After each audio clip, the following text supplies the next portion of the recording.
Assalamualaikum. My name is Muhammad Riaz, your biology teacher from Stars Academy, head office, Johar Town, Lahore. Bio energetics में से Pakistan medical commission ने photosynthesis में जो दूसरा topic specify किया है, यानी एमडी कैट के सिलेबस का पार्ट है, वो है लाइट इंडिपेंडेंट रिएक्शन। इससे पहले आपने लाइट डिपेंडेंट रिएक्शन पढ़ लिया होगा, तो अब आप बताइए कि लाइट डिपेंडेंट रिएक्शन के जो रिएक्टेंट्स थे वो कौन से थे। लाइट एनर्जी की बात होती है, वाटर की बात होती है, एडीपी एनएडीपी पॉजिटिव की बात होती है, और इससे जो प्रोडक्ट बनते हैं वो बताइए। ऑक्सीजन की फॉर्मेशन भी होती है, एटीपी की फॉर्मेशन होती है, और NADPH की फॉर्मेशन होती है। तो प्यारे बच्चों, लाइट रिएक्शन के जो प्रोडक्ट्स हैं उनको डार्क रिएक्शन में यूज़ करेंगे और कार्बोहाइड्रेट की फॉर्मेशन कर देंगे। ये जो लाइट इंडिपेंडेंट रिएक्शन है, इसको लाइट इंडिपेंडेंट इसलिए बोलते हैं कि लाइट डायरेक्टली यूज़ नहीं होती, बल्कि लाइट रिएक्शन के जो प्रोडक्ट्स हैं वो यूज़ होते। तो आप बताइए, लाइट इंडिपेंडेंट रिएक्शन डे में होता है कि नाइट में होता है? होगा डे में ही, यानी सारी फोटोसिंथेसिस, चाहे लाइट रिएक्शन की बात हो या लाइट इंडिपेंडेंट रिएक्शन की बात हो, होगा ये डे को ही। लेकिन प्यारे बच्चों, इस रिएक्शन में चूँकि लाइट डायरेक्टली यूज़ नहीं होती है, इसीलिए हम इसे लाइट इंडिपेंडेंट रिएक्शन भी बोलते हैं। आप बताइए, इसे कुछ और भी कहते? तो याद रखिए, इसी को तो हम कहते क्या? Dark reaction. चूँकि लाइट इंडिपेंडेंट है, तो प्यारे बच्चों इसीलिए इस रिएक्शन को डार्क रिएक्शन भी बोलते। याद रखिएगा, होता डे में ही है। और फिर इसी रिएक्शन को, और ये चूँकि साइक्लिक एक्टिविटी होती है, इसे केल्विन साइकिल भी कहते। आप बता दीजिए, व्हाट इज साइकिल? हम कहते repetition of events is known as cycle. तो आप देखना, कुछ इवेंट्स होंगे और वो रेपिटेटिव फैशन के अंदर होते हैं, इसीलिए इसे साइकिल कहते। चूँकि इन स्टेप्स को डिस्कवर किया था मेल्विन केल्विन ने एंड को वर्कर्स, बेंसन का जिक्र भी होता, इसीलिए हम इसे केल्विन साइकिल बोलते हैं। और याद रखना, इसी को हम लोग कहते क्या? C3 cycle. C3 इसलिए बोलते हैं कि इसमें जो फर्स्ट स्टेबल रिकॉग्नाइजेबल मॉलिक्यूल बनता है वो 3 कार्बन कंटेनिंग होता है, इसीलिए C3 साइकिल बोलते। और याद रखिए, इसी रिएक्शन में चूँकि unstable form of chemical energy, stable form of chemical energy यानी ATP NADPH की बात कीजिए, जो अनस्टेबल फॉर्म है, वो स्टेबल फॉर्म यानी कार्बोहाइड्रेट में कंजर्व होती है, इसीलिए हम इसे एनर्जी कंजर्वेशन फेज भी कहते हैं। कंजर्वेशन फेज भी कहते हैं। और प्यारे बच्चों, ये रिएक्शन बताइए कहाँ पर होता है? तो याद रखना, ये रिएक्शन होता है कहाँ पे? हम कहते ये रिएक्शन होगा स्ट्रोमा में। और लाइट रिएक्शन ग्रेना पे होता है। इस रिएक्शन के जो रिएक्टेंट्स हैं वो याद आते हैं आपको कौन है? आप देख लीजिए, अभी तक कार्बन डाइऑक्साइड हमने यूज़ नहीं की है, यहाँ पर हम यूज़ करेंगे किसको? कार्बन डाइऑक्साइड को। और लाइट रिएक्शन के जो प्रोडक्ट्स हैं वो कौन है? हम कहते ATP है और NADPH प्लस H पॉजिटिव, ये है, इनको करेंगे यूज़। और ATP NADPH को एसिमिलेटिंग पावर बोलते, लेकिन NADPH को रिड्यूसिंग पावर भी कहते हैं। अब इस प्रोसेस के जो स्टेप्स हैं उनको देख लीजिए, और इन्हीं की क्या होगी? रेपिटिशन होगी। प्यारे बच्चों, स्टेप्स कौन कौन से हैं? पहला स्टेप इसमें होता है उसे कहते हैं कार्बन फिक्सेशन। अभी कुछ देर में देखेंगे कि कार्बन फिक्सेशन से मुराद क्या है। फिर इसके बाद जो प्रोसेस है वो है रिडक्शन। थर्ड स्टेप जो इसमें पढ़ेंगे वो है regeneration of acceptor molecule, precursor molecule बोल दीजिए। तो प्यारे बच्चों, ये चूंकि साइक्लिक एक्टिविटी होती है, यानी इन्हीं स्टेप्स की क्या होती रहेगी, रेपिटिशन होती रहेगी। और प्यारे बच्चों, ये जो प्रोसेस है मैं इसको शुरू कर रहा हूँ 3 कार्बन डाइऑक्साइड से। आपके मन में आएगा कि सर 3 से ही क्यों, 1 कार्बन डाइऑक्साइड से क्यों नहीं यूज करते, 2 से क्यों नहीं कर रहे यूज। तो आपको मालूम है जो सिंपलेस्ट कार्बोहाइड्रेट है वो 3 कार्बन कंटेनिंग है। तो हमारी चाहत ये है कि हम 3 कार्बन डाइऑक्साइड का इनपुट रखें ताकि आउटपुट में हमारे पास स्मॉलेस्ट सिंपलेस्ट कार्बोहाइड्रेट की फॉर्मेशन तो हो। इसीलिए 3 कार्बन डाइऑक्साइड का इनपुट रखा कि आउटपुट में सिंपलेस्ट स्मॉलेस्ट यानी 3 कार्बन कंटेनिंग कार्बोहाइड्रेट की फॉर्मेशन तो हो। अब जरा देखिए, ये जो कार्बन डाइऑक्साइड एक्सेप्टर मॉलिक्यूल है वो कौन है, तो याद रखिए उसे हम लोग बोलते हैं क्या, राइबुलोज बिसफॉस्फेट। उस मॉलिक्यूल का नाम क्या, राइबुलोज बिसफॉस्फेट। प्यारे बच्चों, एक दफ़ा आप बता दें, राइबोस ये कितने carbon containing, 5 carbon containing molecule है। राइबुलोस भी 5 कार्बन कंटेनिंग मॉलिक्यूल है। दोनों में जो फर्क है वो बताइए। हम कहते हैं राइबोस एल्डो शुगर है, राइबुलोस कीटो शुगर होती है। तो ये 5 कार्बन कंटेनिंग मॉलिक्यूल है। और बिसफॉस्फेट एक होता है बाईफॉस्फेट। अगर प्यारे बच्चों दोनों फॉस्फेट एक ही कार्बन पे सेम सिंगल कार्बन एटम पर अटैच हों उसे बोलते हैं बाईफॉस्फेट। और अगर फॉस्फेट डिफरेंट कार्बन एटम्स पर अटैच हों तो उसे बिसफॉस्फेट बोलते। तो राइबुलोज बिसफॉस्फेट इसीलिए बोलते हैं, इसमें फॉस्फेट 2 डिफरेंट कार्बन एटम्स पर अटैच होते हैं। तो ये 5 कार्बन कंटेनिंग मॉलिक्यूल है। और प्यारे बच्चों फिर इससे क्या बनता है इसको देखिए। और जो मॉलिक्यूल यहाँ से हम लोग लिखेंगे उन मॉलिक्यूल्स को देखिए, यहाँ से 3 मॉलिक्यूल्स आएंगे राइबुलोज बिसफॉस्फेट के, ऊपर से 3 कार्बन डाइऑक्साइड के मॉलिक्यूल आते हैं। ये एक वैसे ही मिसाल के तौर पे समझा रहा, यानी प्रॉपर फॉर्मूला तो नहीं लिख रहा। 3, 4, 5। तो प्यारे बच्चों ये है राइबुलोज बिसफॉस्फेट। ये कितने मॉलिक्यूल, एक बना दिया। एक और देख लीजिए, कार्बन 1, 2, 3, 4, 5। इस मॉलिक्यूल का नाम भी क्या, राइबुलोज बिसफॉस्फेट।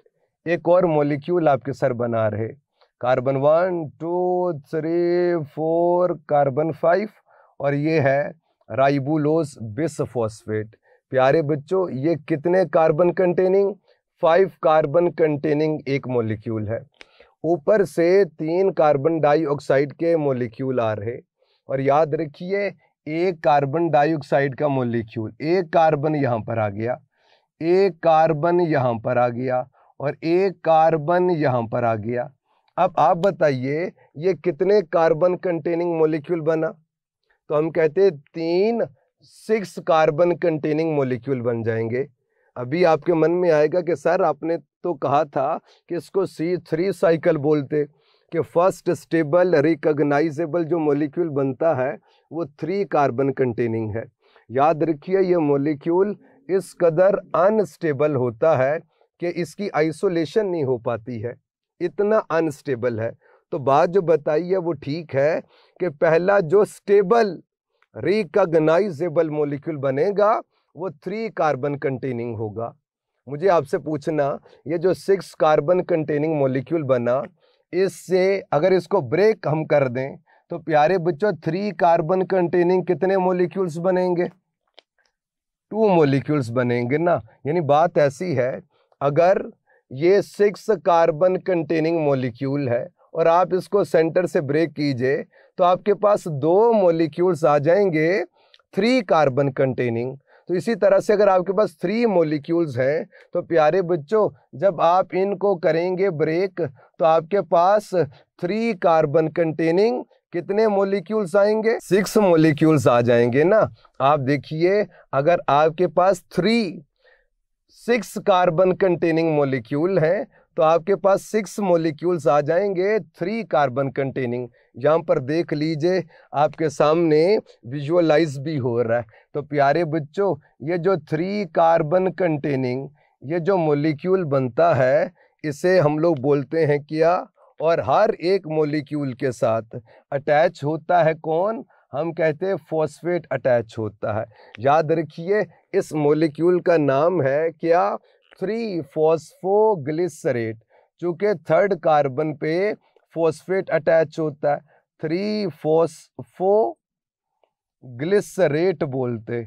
और याद रखना ग्लिसरेट ये ग्लिसरिक ये बेसिकली कार्बोक्सिलिक एसिड होता है।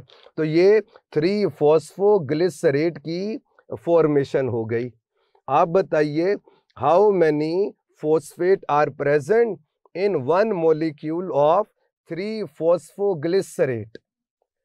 3 नहीं होंगे, एक ही फॉस्फेट होगा जो कार्बन नंबर 3 पर अटैच है। और आप बताइए इसके कितने मॉलिक्यूल्स बनेंगे? हम कहते हैं इसके मॉलिक्यूल्स बनेंगे कितने? 6 मॉलिक्यूल्स बनेंगे। 6 मॉलिक्यूल्स बनेंगे 3-फॉस्फोग्लिसरेट के। फिर प्यारे बच्चों ये जो पहला स्टेप है इसे कार्बन फिक्सेशन बोलते, कि वो कार्बन जो इनऑर्गेनिक मॉलिक्यूल का पार्ट है वो ऑर्गेनिक मॉलिक्यूल का पार्ट हो गया। ये जो इतना सा प्रोसेस है इसे हम लोग बोलते हैं क्या? Carbon fixation. और याद रखना कार्बन फिक्सेशन में यहाँ पर जो एंजाइम इस्तेमाल होता है उस एंजाइम का नाम है रूबिस्को। नेम से इंडिकेट होता है, एक ऐसा एंजाइम है जो राइबुलोज बिसफॉस्फेट कार्बोक्सिलेज है।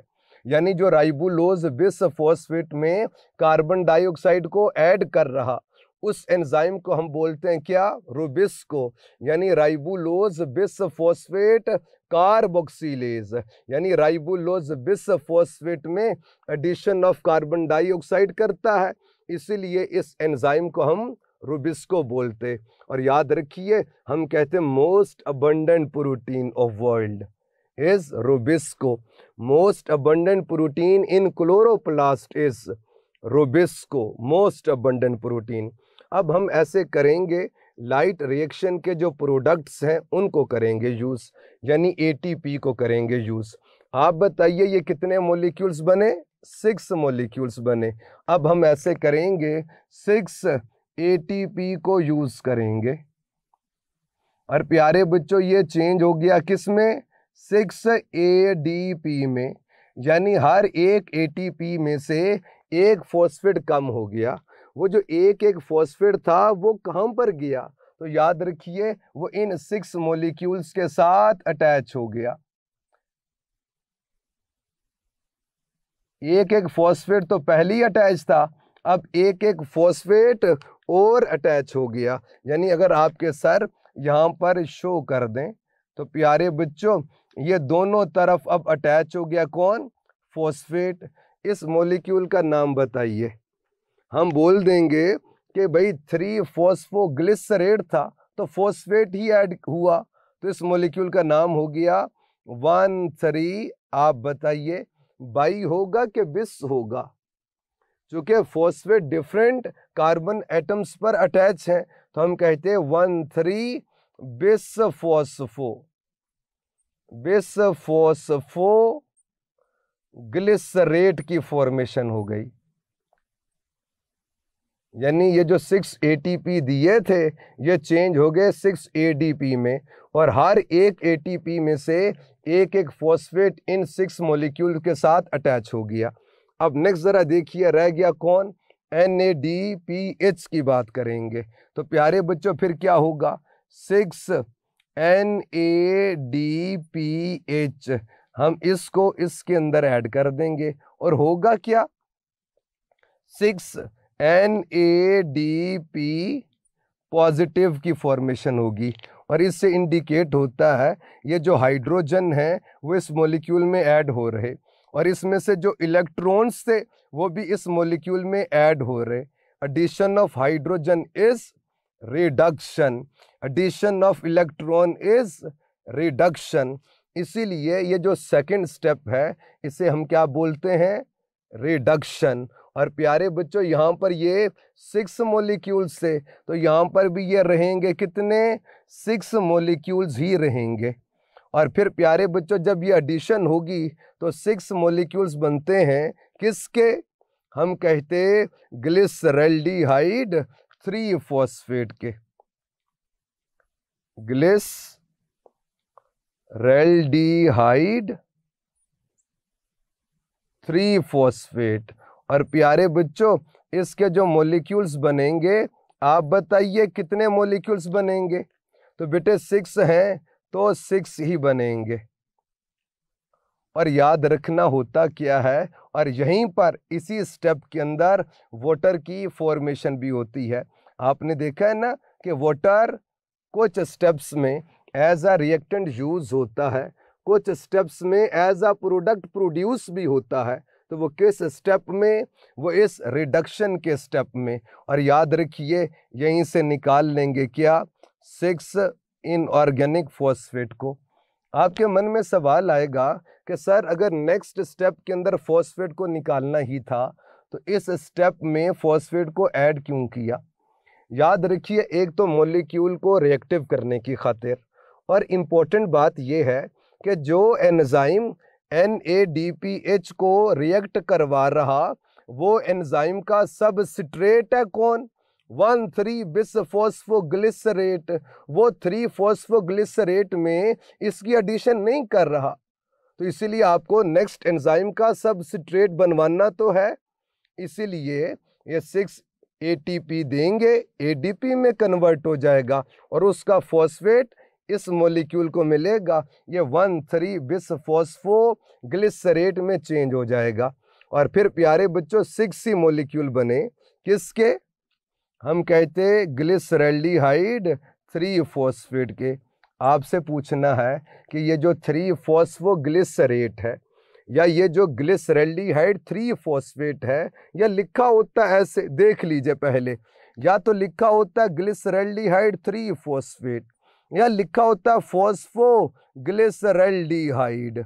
तो प्यारे बच्चों एक ही बात है, क्या फॉस्फेट को पहले बोल दीजिए या बाद में बोल दीजिए, यानी ग्लिसरल्डिहाइड 3 फॉस्फेट या फॉस्फोग्लिसरल्डिहाइड एक ही बात है। लेकिन सवाल ये है कि 3 फॉस्फोग्लिसरेट और ग्लिसरल्डिहाइड 3 फॉस्फेट, इन दोनों में फ़र्क क्या है। याद रखना 3 फॉस्फोग्लिसरेट की बात की जाए या 1,3-बिसफॉस्फोग्लिसरेट की बात की जाए तो ये कार्बोक्सिलिक एसिड्स हैं, एसिडिक ग्रुप कंटेनिंग है। लेकिन ग्लिसरल्डिहाइड 3 फॉस्फेट की बात की जाए तो ये एल्डो ग्रुप कंटेनिंग है, ये कार्बोक्सिलिक एसिड्स हैं, ये एल्डिहाइड, ये कार्बोहाइड्रेट है, मोनोसैकेराइड है, ट्राइओज है। प्यारे बच्चों हमने तो 3 कार्बन डाइऑक्साइड की इनपुट रखी थी, तो 3 carbon containing molecule carbohydrate monosaccharide पे हमारा हक है। क्योंकि हमने 3 कार्बन डाइऑक्साइड की इनपुट दी है तो हम 3 कार्बन कंटेनिंग एक मोनोसैकेराइड को आउटपुट की सूरत में निकाल लेंगे। तो निकाल लीजिए बेटे, यानी एक मॉलिक्यूल ग्लिसरल्डिहाइड 3 फॉस्फेट का, या आप बोल दीजिए क्या, फॉस्फोग्लिसरल्डिहाइड, ये आपने क्या किया, निकाल लिया। अब 6 में से एक तो निकल गया, अब बकिया कितने रह गए। प्यारे बच्चों अगर बकिया मॉलिक्यूल को आपके सर यहाँ पर ड्रॉ कर दें तो आप देख लीजिए, यानी होगा क्या, होगा ऐसे कि बकिया जो मॉलिक्यूल्स रह गए 1 2 3 सभी के साथ एक एक फॉस्फेट अटैच है। और ये कितने मॉलिक्यूल्स रह गए, यानी हम कहते ये जो ग्लिसरैल्डिहाइड 3 फॉस्फेट है, इसके जो मॉलिक्यूल रह गए बाकी वो कितने हैं, हम कहते हैं मॉलिक्यूल्स रह गए 5। एक तो आपने आउटपुट की सूरत में निकाल लिया है, अब रिमेनिंग रह गए 5। अब बेटे हम करेंगे रीजनरेशन ऑफ एक्सेप्टर। मुझे आपसे पूछना है कि अगर आपके पास 5 मॉलिक्यूल्स हों 3 कार्बन कंटेनिंग, तो प्यारे बच्चों 5 कार्बन कंटेनिंग कितने मॉलिक्यूल्स बनेंगे, 1 2 3 4 5। तो 5 कार्बन कंटेनिंग कितने मॉलिक्यूल्स की फॉर्मेशन होगी। फिर सुन लीजिए, अगर आपके पास 5 मॉलिक्यूल्स हों 3 कार्बन कंटेनिंग, तो 5 कार्बन कंटेनिंग आपके पास कितने मॉलिक्यूल्स बनेंगे, यानी 3 मॉलिक्यूल्स बनते। अब ये किस तरह से बनते हैं ज़रा विजुअलाइज कर लीजिए आपकी आसानी की खातिर, वरना इतनी आसानी से रिएक्शन तो नहीं होता है, बस नंबर को पूरा करने की खातिर आपके सर बता रहे। तो प्यारे बच्चों, ये सेकंड मॉलिक्यूल, ये थर्ड मॉलिक्यूल है, और ये फोर्थ मॉलिक्यूल है, और ये फिफ्थ मॉलिक्यूल। यानी अगर आपके पास 5 मॉलिक्यूल्स हों 3 कार्बन कंटेनिंग, तो 5 कार्बन कंटेनिंग कितने मॉलिक्यूल्स बनेंगे, 3 बनेंगे। कैसे, ये देख लीजिए, यानी हम कहते एक मॉलिक्यूल तो बन गया ऐसे, मैं बता रहा हूँ इतनी आसानी से नहीं बनते, कॉम्प्लेक्स रिएक्शन है। ये बस नंबर को पूरा करने की खातिर, समझाने की खातिर सर ऐसे बता रहे और बना रहे। तो आप ये देखिए, ये 5 कार्बन कंटेनिंग 3 मॉलिक्यूल्स बन गए, 1 2 3। आप कहेंगे कि सर इसमें तो हर मॉलिक्यूल के साथ एक एक फॉस्फेट अटैच था, तो कोई बात नहीं, आप देख लीजिए, एक फॉस्फेट इधर अटैच हो गया, एक इधर अटैच हो गया, एक इधर। ये जो मॉलिक्यूल बनता है, इस मॉलिक्यूल का नाम है राइबुलोज फॉस्फेट। चूंकि राइबुलोज के साथ एक एक फॉस्फेट अटैच है, तो इसे क्या बोलेंगे, राइबुलोज फॉस्फेट। लेकिन प्यारे बच्चों, जो प्रिकर्सर मॉलिक्यूल है, जो एक्सेप्टर है, वो तो है राइबुलोज बिसफॉस्फेट। तो प्यारे बच्चों फिर क्या होता है, सीरीज ऑफ रिएक्शंस होते हैं, और उसमें क्या करेंगे, हम 3 कार्बन डाइऑक्साइड को, हम 3 ATP को यूज करेंगे, 3 ATP को मजीद यूज करेंगे, ये कन्वर्ट हो गई किसमें, 3 ADP में। इन सभी का जो एक एक फॉस्फेट था वो आकर अटैच हो गया, एक इसके पास आ गया, एक इसके पास आ गया, एक इसके पास आ गया, तो ये मॉलिक्यूल बन गया क्या, राइबुलोज बिसफॉस्फेट। अच्छा, आप बच्चों के मन में आएगा कि सर यहाँ पर तो 5 मॉलिक्यूल थे, तो आपने 3 फॉस्फेट, तो बकिया जो 2 फॉस्फेट हैं वो कहाँ पर गए। तो याद रखिए बेटे, ये कोई फिजिकल अटैचमेंट तो नहीं है, केमिकल रिएक्शन होता है, कुछ मॉलिक्यूल ऐड होते हैं, कुछ रिमूव होते हैं। तो वो जो 2 फॉस्फेट थे, वो पायरोफॉस्फेट की सूरत में वो आपस में बॉन्ड बनाकर तो इस प्रोसेस से निकल गए, तो यानी अब पूरे हो गए बेटे। तो प्यारे बच्चों ज़रा देख लीजिए, हम कहते हमने 3 कार्बन डाइऑक्साइड का इनपुट रखा है और आउटपुट में एक सिंपलेस्ट कार्बोहाइड्रेट की फॉर्मेशन की है। अब कुछ MCQs की बातें हैं, वो पूछ रहा हूँ आपसे कि Rubisco is required for which step. तो आपने याद रखना कार्बन फिक्सेशन, यानी वो कार्बन जो इनऑर्गेनिक मॉलिक्यूल का पार्ट है, उसको ऑर्गेनिक मॉलिक्यूल का पार्ट बनवाने की खातिर रुबिस्को इस्तेमाल होता है, यानी कार्बन फिक्सेशन के लिए। आप बताइए ATP कहाँ पर यूज होता है, वो रिडक्शन प्रोसेस के अंदर भी यूज हो रहा है, और फिर रीजनरेशन ऑफ एक्सेप्टर के अंदर भी होता है यूज। और NADPH के हवाले से बात कीजिए, ये रिडक्शन प्रोसेस के अंदर यूज होता है। आप बताइए direct product of Calvin cycle वो कौन है, हम बोलते ट्राइओज है, 3 कार्बन कंटेनिंग मॉलिक्यूल, यानी यहाँ पर अगर आपके सर कंपैरिजन करें ट्राइओज के हवाले से और प्यारे बच्चों हेक्सोज के हवाले से, आप देखिए अगर आपने ट्राइओज सिंपलेस्ट मोनोसैकेराइड बनाना है तो आपको रिक्वायर होगा क्या, 3 कार्बन डाइऑक्साइड मोलिक्यूल्स। और प्यारे बच्चों क्या हम कहते हैं 6 रिक्वायर होते हैं NADPH प्लस H पॉजिटिव, 9 आपको रिक्वायर होते हैं क्या, ATP। रेशो देखिए यानी 3, 6, 9, 1 रेशो 2 रेशो 3 रेशो, यानी इस तरह से होता है। फिर प्यारे बच्चों ऐसे ही अगर आपने हेक्सोज की फॉर्मेशन करनी है तो फिर क्या होगा, हम कहते आपको 6 कार्बन डाइऑक्साइड मोलिक्यूल रिक्वायर होंगे।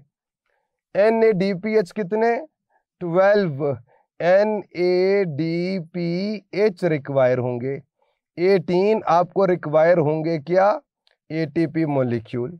तो वो पूछ लिया करते कि how many ATP molecules are required for formation of hexose through Calvin cycle। तो प्यारे बच्चों ये जब कैल्विन साइकिल होती है तो इसमें क्या बनता है, ट्राइओज। तो अगर आपने हेक्सोज बनाना है तो सब कुछ आपको डबल करना पड़ेगा। आज का जो दूसरा टॉपिक हमने पढ़ना है वो केमिओस्मोसिस है, और केमिओस्मोसिस की बात तो कुछ देर में करेंगे, पहले कुछ बातें आपसे पूछनी है। आप बताइए कि what is phosphorylation in photosynthesis. हम कहते formation of ATP is known as phosphorylation. What is a photophosphorylation, हम कहते formation of ATP in the presence of light is known as photophosphorylation. चाहे साइक्लिक पाथवे में बने तो उसे साइक्लिक फोटोफॉस्फोराइलेशन बोल देंगे, नॉन साइक्लिक पाथवे के अंदर बने इसे नॉन साइक्लिक फोटोफॉस्फोराइलेशन बोल देंगे। आज हमने बात करनी है केमिओस्मोसिस की। याद रखिए केमिकल को कहते, इससे मुराद हाइड्रोजन है, और ओस्मोसिस तो वैसे हम कहते मूवमेंट ऑफ वाटर और solvent from higher water potential to lower water potential through a selectively permeable membrane. लेकिन यहाँ पर इससे मुराद वाटर की ऑस्मोसिस नहीं है, यहाँ पर इससे मुराद ये है कि मूवमेंट ऑफ केमिकल और hydrogen ion from higher concentration to lower concentration through a selectively permeable membrane. ये तो इस लफ्ज़ की जो एटमोलॉजी है, मीनिंग बता दिया आपको। अब प्यारे बच्चों हम देखेंगे कि बायोलॉजिकली केमिओस्मोसिस क्या है। तो हम कहते mechanism of ATP formation, mechanism of ATP formation is known as chemiosmosis. प्यारे बच्चों देखिए ATP की फॉर्मेशन हो गई फोटो की प्रेजेंस में, दैट इज अ फोटोफॉस्फोराइलेशन। अब हुई कैसे, वो जो मैकेनिज्म है, the whole process A to Z सारी कहानी सुनाना इसे मैकेनिज्म बोलते, द होल प्रोसेस। ATP की फॉर्मेशन हो गई फोटो की प्रेजेंस में, फोटोफॉस्फोराइलेशन हुई कैसे, that is mechanism of ATP formation, यानी केमिओस्मोसिस। और आप देखना किसी केमिकल की ऑस्मोसिस होगी और ATP की फॉर्मेशन हो जाएगी, इसीलिए तो इस प्रोसेस का नाम रखा है क्या, केमिओस्मोसिस। प्यारे बच्चों ये आपके सर क्लोरोप्लास्ट बना रहे, 3 डायमेंशनल स्ट्रक्चर के हवाले से बात कीजिए तो वो ऐसे करके कुछ ऐसे होता है, और इसके अंदर आपको एक सैक लाइक कंपोनेंट मिलता है और उसे आप लोग कहते हैं क्या, थाइलाकोइड कहते, और ये सिंगल सैक लाइक स्ट्रक्चर।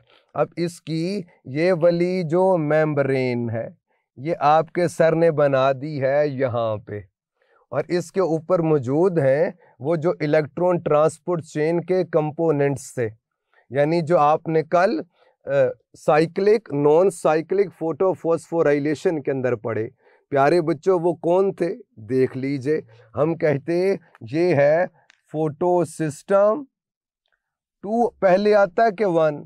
हम कहते हैं फंक्शनल अरेंजमेंट की बात कीजिए तो पहले आता है कौन? फोटो सिस्टम 2, इसको P680 भी बोलते हैं। इसके बाद फिर प्लास्टोक्यूनॉन का जिक्र हुआ, फिर हम कहते हैं साइटोक्रोम कॉम्प्लेक्स और साइटोक्रोम कॉम्प्लेक्स के हवाले से बात कीजिए तो प्यारे बच्चों इसमें 2 टाइप्स के साइटोक्रोम्स मिलते। कौन से? साइटोक्रोम बी था, साइटोक्रोम एफ था। साइटोक्रोम कॉम्प्लेक्स के बाद फिर जो आपको एक प्रोटीन मिलती है कॉपर कंटेनिंग, वो कौन सी थी? प्लास्टोसायानिन।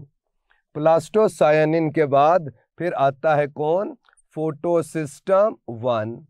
इसके बाद फिर जिक्र किया था फेरिडोक्सिन का।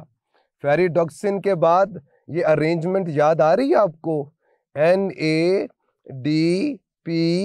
पॉजिटिव रिडक्टेज, ये एंजाइम भी याद आता होगा आपको। और प्यारे बच्चों आज एक नया कंपोनेंट जो इस प्रोसेस में ऐड किया, ये जो एंजाइमेटिक रोल है इसका, इसीलिए हम इसे कहते हैं ATP सिंथेस, यानी ATP की सिंथेसिस इससे एसोसिएटेड। अब ज़रा देखिए ये जो मेम्ब्रेन है इतनी, ये आपके सर ने बना दी है ये वाली। अब आप बताइए इस मेम्ब्रेन के इस तरफ कौन है?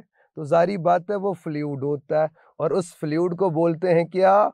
स्ट्रोमा बोलते। और याद रखिए स्ट्रोमा की एटमोलॉजी बेड कवरिंग है।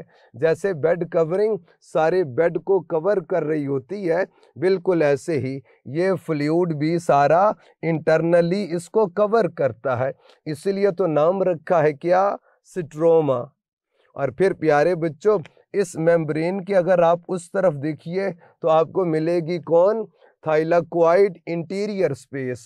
और थाइलाक्वाइड इंटीरियर स्पेस को आप ल्यूमिन बोल दीजिए। ल्यूमिन की एटमोलॉजी कैविटी है, या आप बोल दीजिए कोई बात नहीं, थाइलाक्वाइड इंटीरियर स्पेस बोलते हैं। अब प्यारे बच्चों याद रखना ये जो थाइलाक्वाइड इंटीरियर स्पेस है यहाँ पर हाइड्रोजन आयन ज़्यादा होते हैं। अब आप पूछेंगे सर क्यों ज़्यादा होते? क्योंकि प्यारे बच्चों इसी ल्यूमिन के अंदर, इसी थाइलाक्वाइड इंटीरियर स्पेस में फोटोलिसिस होती है जो कि फोटो सिस्टम 2 हेल्प करता है। वो याद तो आता होगा आपको कि ऐसे होता है कि ये जो H2O है इसकी ब्रेकडाउन होती है किस में? हम लोग बोलते इसकी ब्रेकडाउन हो जाएगी 2 हाइड्रोजन आयंस में। और प्यारे बच्चों किस में? हम कहते हाफ O2 में, और साथ में 2 इलेक्ट्रॉन्स के अंदर। और आपको मालूम ये मिलेंगे किसको? फोटो सिस्टम 2 को। फिर फोटो सिस्टम 2 से ये मूव करेंगे किसके पास? हम लोग बोलते हैं प्लास्टोक्यूनॉन के पास। प्लास्टोक्यूनॉन से फिर ये आते हैं कहाँ पर? साइटोक्रोम कॉम्प्लेक्स के पास। फिर यहाँ से प्लास्टोसायानिन के पास आ जाएंगे। प्लास्टोसायानिन से फिर ये आते हैं किसके पास? फोटो सिस्टम 1 के पास। फोटो सिस्टम 1 से फिर ये आ जाएंगे किसके पास? फेरिडोक्सिन के पास। फेरिडोक्सिन से फिर ये आते हैं NADP पॉजिटिव रिडक्टेज के पास। प्यारे बच्चों याद रखना कि ल्यूमिन के अंदर फोटोलिसिस होती है, हाइड्रोजन आयन इंक्रीज होते हैं, स्ट्रोमा में हाइड्रोजन आयंस कम होते हैं। तो अगर आपने हाइड्रोजन आयंस को लो से हाई की तरफ क्या करना हो? पंप करना हो, तो इसके लिए रिक्वायर होती है क्या?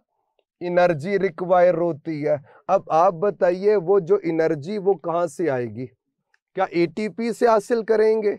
नहीं बेटे, हमने एटीपी की फॉर्मेशन ही तो करनी है। यही तो बताना आपको कि साइक्लिक नॉन साइक्लिक फोटोफॉस्फोराइलेशन में जो एटीपी की फॉर्मेशन होती है, उसकी फॉर्मेशन का जो मैकेनिज्म है, जो होल प्रोसेस है, उसे केमिओस्मोसिस बोलते। हमने तो एटीपी की फॉर्मेशन करनी है, एटीपी को यूज नहीं करेंगे। प्यारे बच्चों, आपने पढ़ा है कि जब इलेक्ट्रॉन्स हाई एनर्जी से लो एनर्जी की तरफ आएंगे तो एनर्जी को एमिट करेंगे। उस एनर्जी को क्या करें?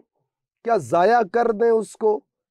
नहीं प्यारे बच्चों, होगा क्या, उसी एनर्जी को यूज करेंगे और इन हाइड्रोजन आइंस को, इन प्रोटॉन को लो कंसंट्रेशन से हाई की तरफ पंप कर देंगे। और याद रखिए, जहां पर भी पंप का वर्ड आता है, ये बेसिकली इंडिकेट करता है किसको? एक्टिव ट्रांसपोर्ट को। यानी यहाँ पर एक्सपेंडिचर ऑफ एनर्जी होता है, यहाँ पर यूज ऑफ एनर्जी होती है। तो प्यारे बच्चों, ये जो एनर्जी कहाँ से आएगी? हम कहते हैं इलेक्ट्रॉन ट्रांसपोर्ट चेन से आएगी, कि जब इलेक्ट्रॉन्स हाई एनर्जी से लो एनर्जी की तरफ मूव करेंगे, एनर्जी को एमिट करेंगे, उस एनर्जी को यूज करेंगे और हाइड्रोजन आइंस को लो से हाई की तरफ पंप कर देंगे। और ये एनर्जी इसमें पोटेंशियल की फॉर्म में क्या हो जाएगी? स्टोर हो जाएगी। यानी जैसे आप इलेक्ट्रोमोटिव फोर्स पढ़ते, वैसे प्रोटॉन मोटिव फोर्स होती है कि इतने तो पोटेंशियल बने कि फिर क्या होता है, ये हाइड्रोजन आइंस क्या करेंगे? ये हाई कंसंट्रेशन से जब लोअर कंसंट्रेशन की तरफ आएंगे तो ये उतनी एनर्जी को क्या करेंगे? एमिट करेंगे। उस एनर्जी को यूज करेगा कौन? ATP synthase. और प्यारे बच्चों, क्या होगा? एडीपी को इनऑर्गेनिक फॉस्फेट के साथ मिला के तो ये बना देगा क्या? एटीपी। What is this?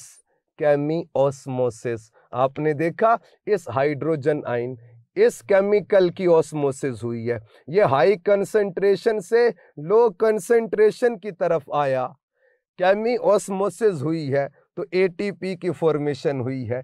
इसीलिए तो इस प्रोसेस को बोलते क्या? केमिओस्मोसिस।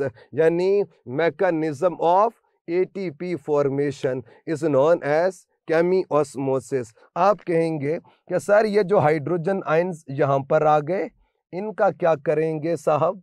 और फिर ये जो 2 इलेक्ट्रॉन्स इधर से मूव करते करते NADP पॉजिटिव रिडक्टेज के पास पहुंचे हैं, इनका क्या करेंगे? तो अगर आप नॉन साइक्लिक फोटोफॉस्फोराइलेशन को याद कीजिए तो आखिर में किस चीज़ की फॉर्मेशन होती थी?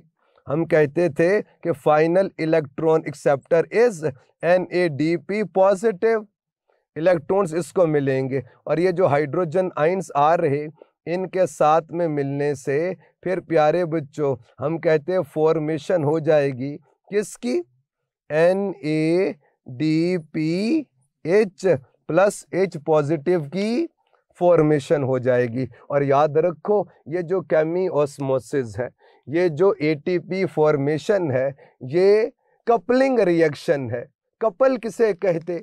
जो एक दूसरे के बिना ना हो। तो प्यारे बच्चों, ये ATP formation electron transport chain के बगैर नहीं हो सकती है। इसीलिए हम लोग बोलते हैं एटीपी फॉर्मेशन या chemiosmosis is coupled with, is linked with electron transport chain. और आपने देखा, इतना आसान तो नहीं है कि बेटे के एनर्जी, जब इलेक्ट्रॉन्स हाई एनर्जी से लो एनर्जी की तरफ आए, एनर्जी को एमिट करें, एटीपी की फॉर्मेशन हो जाए। ऐसे नहीं होता, बल्कि ये सारा प्रोसेस है कि इलेक्ट्रॉन जब उस एनर्जी को एमिट करेंगे, उस एनर्जी को ज़ाया नहीं होने देंगे, बल्कि उसको यूज़ करेंगे हाइड्रोजन आयंस को लो से हाई की तरफ पंप करने में। यानी कहाँ से? स्ट्रोमा से ल्यूमेन में, थाइलाकोइड इंटीरियर स्पेस में। और एटीपी फॉर्मेशन कब होगी? जब ये ल्यूमिन से किधर को आएगा? स्ट्रोमा में। थाइलाकोइड इंटीरियर स्पेस से ये जब स्ट्रोमा में आएगा, फिर हाई एनर्जी से लो एनर्जी की तरफ आएगा, इस एनर्जी को यूज करेंगे और एटीपी की फॉर्मेशन करेंगे। ये जो सारा प्रोसेस है ये होता है कहाँ पे, हम कहते हैं थाइलाकॉइड मेम्ब्रेन पे होता है, क्योंकि ये सारे कंपोनेंट्स मौजूद होते हैं किधर, थाइलाकॉइड मेम्ब्रेन पे। तो अब आप बताइए कि what is the difference between photophosphorylation and chemiosmosis. तो याद रखो, formation of ATP in the presence of photo light is known as photophosphorylation and mechanism of ATP formation कि ATP formation हुई किस तरह से, ये जो सारा प्रोसेस है mechanism of ATP formation is called chemiosmosis। इसे पढ़ लीजिएगा, कोई बात ना समझ आए पूछ लीजिएगा। अल्लाह हाफिज। जाने से पहले एक आंसर बताइए प्यारे बच्चों, ये जो फोटोलिसिस है ये कहाँ पर होती है? तो याद रखना थाइलाकॉइड इंटीरियर स्पेस में, यानी लियोमिन में। अल्लाह हाफिज।